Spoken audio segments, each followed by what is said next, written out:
परवीन,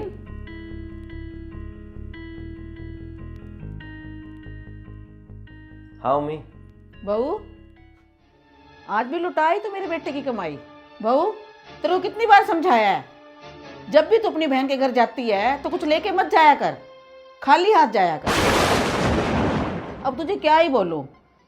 एक तेरी बड़ी बहन जिसको इतनी समझ नहीं है कि छोटों से सामान नहीं लेते, लेकिन जो कुछ तू लेके जाती है वो रख लेती है। भला अपनी छोटी बहन से भी कोई सामान लेता है क्या? अब परवीन को क्या देख रही है, मैं तुझसे पूछ रही हूँ। आखिरकार मम्मी को ये सब कैसे पता चला कि मैं अपनी दीदी के घर कुछ लेके गई थी? ज़रूर इन्होंने ही मम्मी को बताया होगा। मम्मी जी, मैं अपनी दीदी के लिए कोई तोहफा थोड़ी ना लेके गई थी, मैं तो उनके बच्चों के लिए लेके गई थी। छोटे छोटे बच्चे हैं वो भी तो कुछ उम्मीद करते हैं ना कि उनकी मौसी उनके लिए कुछ लेके आएगी। इसीलिए सिर्फ एक चॉकलेट का पैकेट खरीदा था, और ऐसे किसी के घर खाली हाथ जाना अच्छा थोड़ी ना लगता है। तो फिर चॉकलेट के पैकेट क्या फ्री के आते हैं क्या? 150-150 का एक लगा तो 300 तो फिर भी बनते हैं। उनके बच्चों ने खाए या उन्होंने खाए, बात तो एक ही है ना, गए तो उन्हीं के घर ही ना। हे भगवान, मैंने तो ऐसा परिवार पहली बार देखा है जो छोटी बहनों से भी चीज़ें ले लेते हैं। और एक मेरे मायके वाले को देखो, उनका खाना भी दुश्वार हो जाता था जब मैं उनके घर एक टॉफ़ी भी लेके जाती थी, उल्टा उन्हें ही मुझे कुछ देना पड़ जाता था, और वो अलग। ऊपर से तुम्हारी दीदी ने क्या दिया होगा, ज़्यादा से ज़्यादा 100 रुपये ली, और अपना ही 200-400 का नुकसान करवा के आ गई है तुम।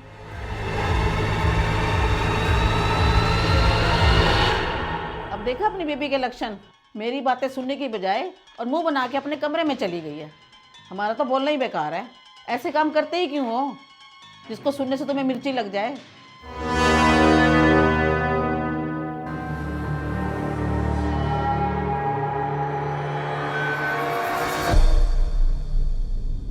प्रियंका, ये क्या तरीका मम्मी से बात करने का? मम्मी तुमसे बात करी थी ना, और तुम बिना उनकी बात सुने यहाँ पर आ गई। तो और क्या करती मैं, वहाँ खड़ी होकर उनकी बातें सुनती रहती। मैं अपनी बहन के ससुराल में साल में 1 या 2 ही बार जाती हूँ, और ऐसे खाली हाथ जाऊंगी तो ऐसे अच्छा लगेगा क्या? अरे मैं समझता हूँ इस बात को, लेकिन जब मम्मी तुमसे बात करी थी और तुम उनकी बात को बीच में रोक कर वापस यहाँ पे आ गई ना, तो एक तरह से ना तुमने मम्मी की बेइज्जती की है, समझे तुम? हाँ, तो मुझे भी अच्छा नहीं लगता ये सब। आप तो मम्मी को समझाते नहीं हो, ऊपर से मेरी सारी एक एक बात बता देते हो मम्मी को। तो फिर क्या करूँ, मैं अपनी मम्मी से झूठ बोल दूँ? अरे उनके बार बार फ़ोन आ रहे हैं, पूछ रही हैं क्या कर रहे हो, क्या क्या लेकर गए हो। और प्रियंका, मुझे ना अपनी मम्मी से ऐसे कुछ बड़ा अच्छा लगता। अब तू ना मुझे ज्ञान देना बंद कर दे, दे रही फालतू ज्ञान। मम्मी जी को तो ना अपने मायके और अपनी बहन के घर कोई भी चीज़ तोहफे के रूप में ले जाना पसंद नहीं है। उनको तो बस ये लगता है बेटियां ना सिर्फ लेने के लिए बनी है, ना कि देने के लिए। तभी तो मम्मी जी के मायके और उनकी बहन के घर कंजूस बुआ और कंजूस मौसी के नाम से बुलाते हैं। परवीन बेटा। नमस्ते मौसी जी। नमस्ते बेटा, कैसे हो? मैं ठीक हूँ मौसी जी, आप बताओ। बढ़िया बढ़िया बेटे। और बाकी सब कहाँ हैं? सब यही है मौसी जी। मौसी जी आप खड़े क्यों हो, बैठो। आओ मौसी जी, बैठिए आप। मम्मी। आ रही हूँ। प्रियंका, अरे देखो मौसी जी आई हुई हैं।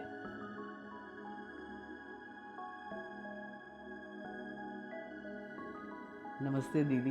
नमस्ते, और कैसी हो? बढ़िया दीदी बढ़िया, आप कैसे हो? बढ़िया। नमस्ते मौसी जी। नमस्ते बेटा।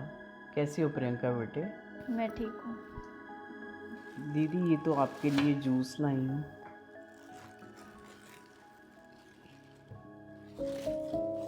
ये बच्चों के लिए चॉकलेट लेके आई हूँ बेटा।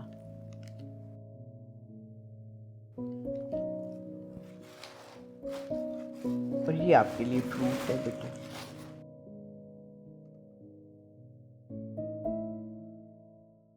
निर्दोष, इतना सामान लाने की क्या जरूरत थी? इतना खर्चा क्यों करा? तो मेरी छोटी बहन है।